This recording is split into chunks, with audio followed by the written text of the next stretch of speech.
الحمد لله نحمده ونستعينه ونستغفره ونؤمن به ونتوكل عليه رب اشرح لي صدري ويسر لي أمري واحلل عقدة من لساني يفقهوا قولي أعوذ بالله من الشيطان الرجيم إن الله اصطفى آدم ونوحا وآل إبراهيم وآل عمران على العالمين أما بعد. So today we will shed light on the family and the life of Prophet Isa alayhi salam, and try to extract some of the meanings for ourselves by looking at the life of the Prophet. So first of all, Allah Ta'ala, He mentions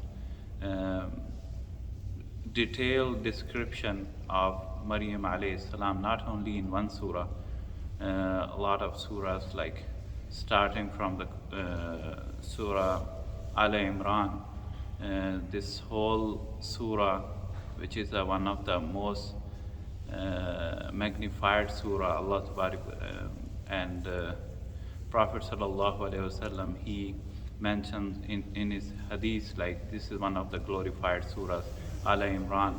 The whole surah is named on the family of the Imran, who is the father of Maryam alayhi salam. And also Maryam is the blessed woman on the earth, and that's why she is the only one, her name is mentioned in the Quran, and the whole chapter is named on her name. So Imran, and like the mother of Maryam alayhi salam, she made oath, we can say, and she promised Allah Ta'ala when she was pregnant, like, oh Allah, if you provide me with the son, I will dedicate this son for your sake.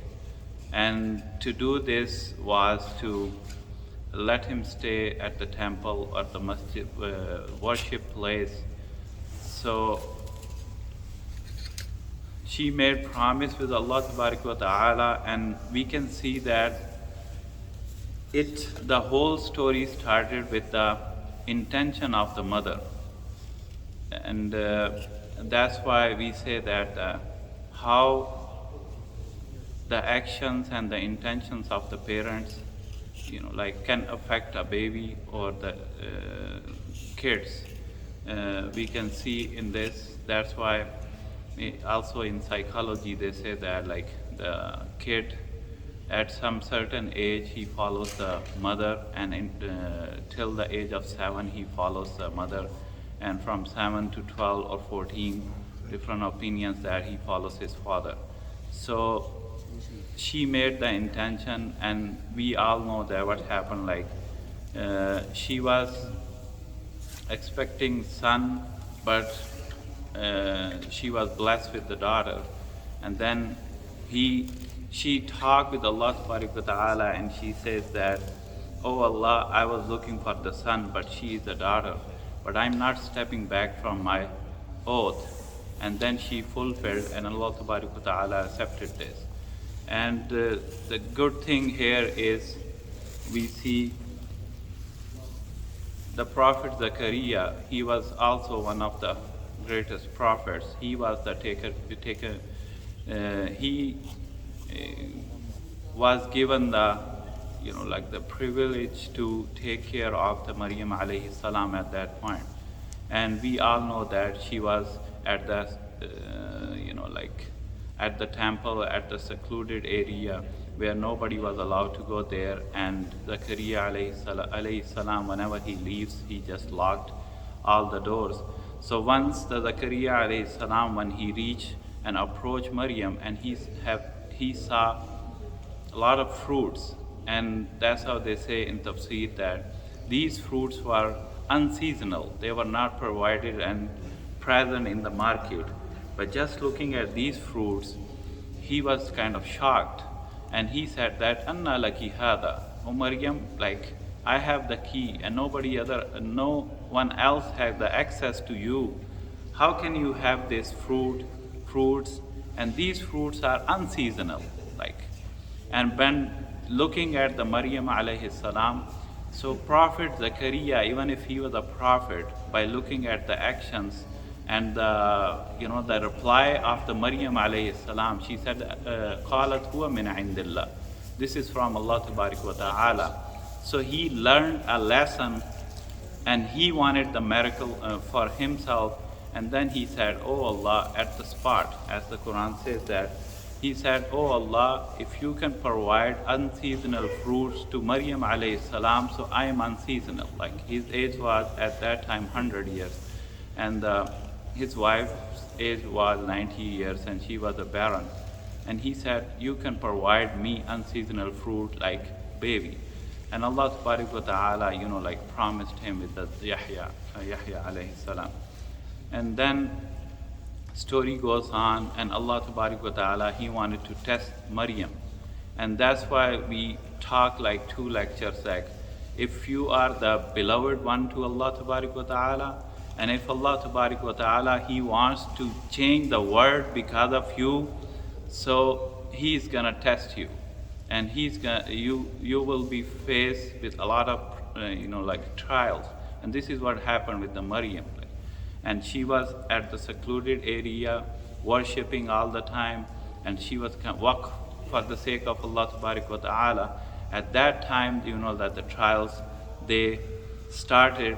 And what we can see is like our lives are also filled up with the trials, but we have to be patient and look what Allah Tabarak wa Ta'ala planned for us. And this is what happened. Like she was all alone. The Jibreel, he showed up and he congratulated her like with a boy, and then she said, "Anna laki hada." Qalat. So she was shocked, and she replied that, I'm not with any of the, the men, and I'm all alone. So how could I have a baby without having the intimacy? So he replied that Allah Tabarak wa Ta'ala, He has the ability to just say kun. So that's why the Isa, he was the second one to have give a birth without the father, and the first one was Adam. So the time came, and she was all alone, and she was scared, as the Quran says that. But Allah Tabarak wa Ta'ala, when you are faced with a lot of troubles, and sometimes you don't even understand what's happening with you. So that's what this is what happened with the Maryam. Like she was really scared, and there was a pain, and Allah Tabarak wa Ta'ala, He said that, "Fakuli washrabi wa qarri aina." Don't be comfortable and eat and drink, and I will take care of whatever is coming in front of you. And then she was scared with the baby. She has to go back to the family and face all the criticism and all the accusations at that time. But Allah Tabarak wa Ta'ala, He said that, okay, you make fast. You are banned to talk like for 3 days. When they ask, you just wave your hands towards the Isa. So she believed in Allah Tabarak wa Ta'ala. So sometime when the rulings of Islam comes in front of us, and it doesn't make any sense, but we believe that this is from Allah Tabarak wa Ta'ala, and we have to step forward and do it, and just make a trust in Allah Tabarak wa Ta'ala, as the Maryam, she did. So she went, and this is what happened. The people just say, "Oh, she is the pious lady, and she belongs to a good family." And even the Zakaria alayhi salam, he is the uncle. And all the accusations, when they came, she just said that to Isa alayhi salam, and everyone knows that at that time he just in the cradle and just drinking the milk of the mother, and he just started talking. "Qala inni Abdullah, atani al-kitab, wa ja'alani nabiyya, wa ja'alani mubarakan aynama kuntu." And so he talked. But so that's why sometimes we are in the trouble and we don't know what to do. We have to put our trust in Allah Tabarak wa Ta'ala.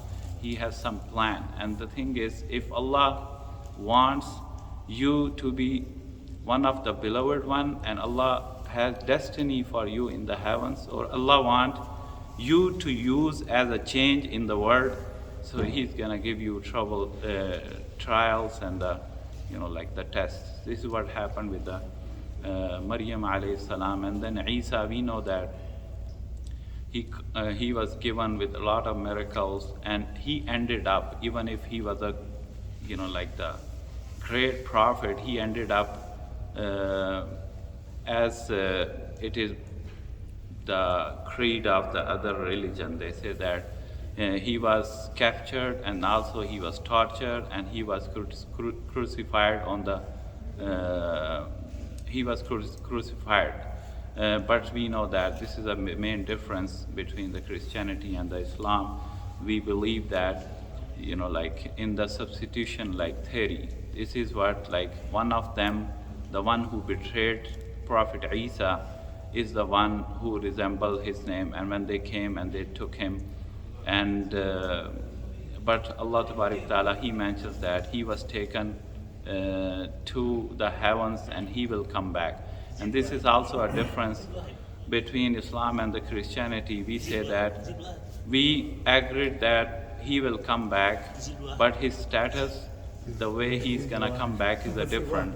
In Islam, we say that he will come back as an ummati of Prophet Muhammad sallallahu alaihi wasallam, but on the other hand, they say that he will come like the Son of the God. So, and also one of the hadiths, like it's even a weak hadith, but it mentions that, like, there is a place in the like the house of Aisha, where Prophet Muhammad sallallahu alaihi wasallam, he is buried, and also Abu Bakr and Umar, they are buried there. There is a spot there for the Isa, and he will be buried there. And we believe that he will come back, and it's gonna be the sign of the day of the judgment. And just to conclude my talk, and just to say that the Quran is from Allah Ta'ala. So one of the evidence they found it, the talking in the cradle of the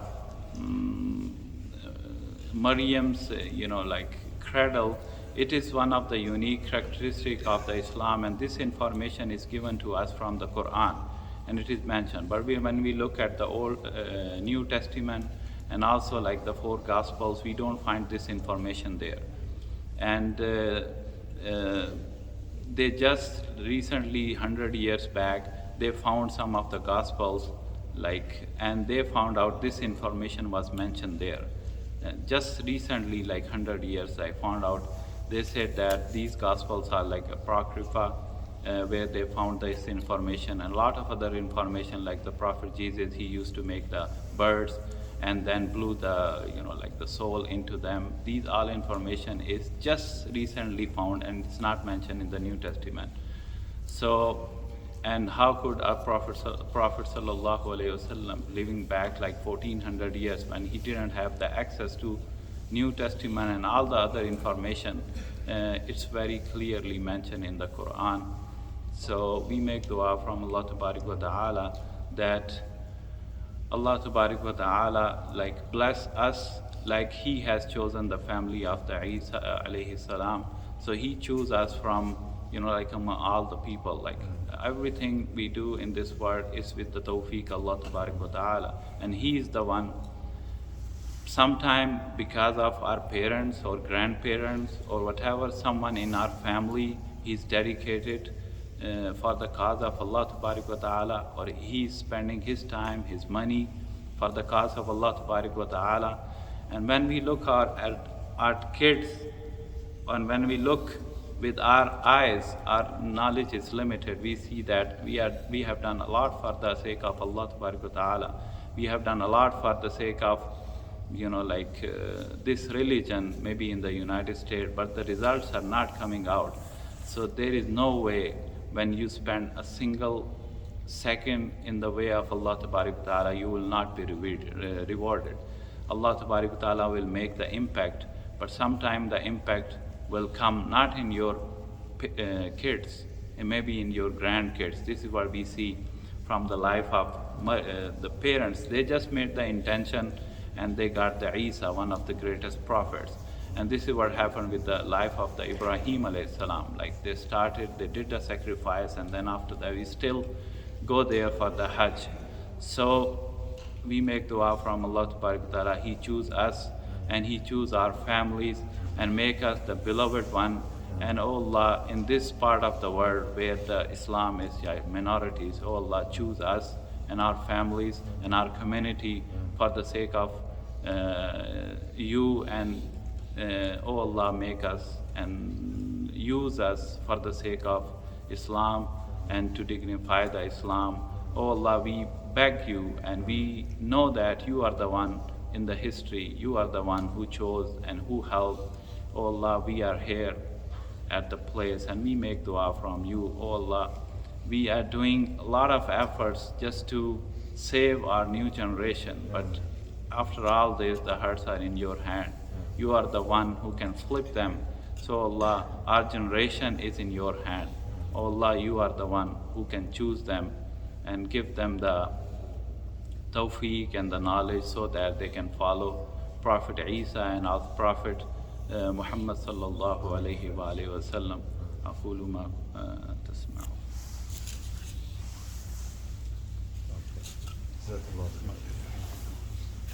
Thank you.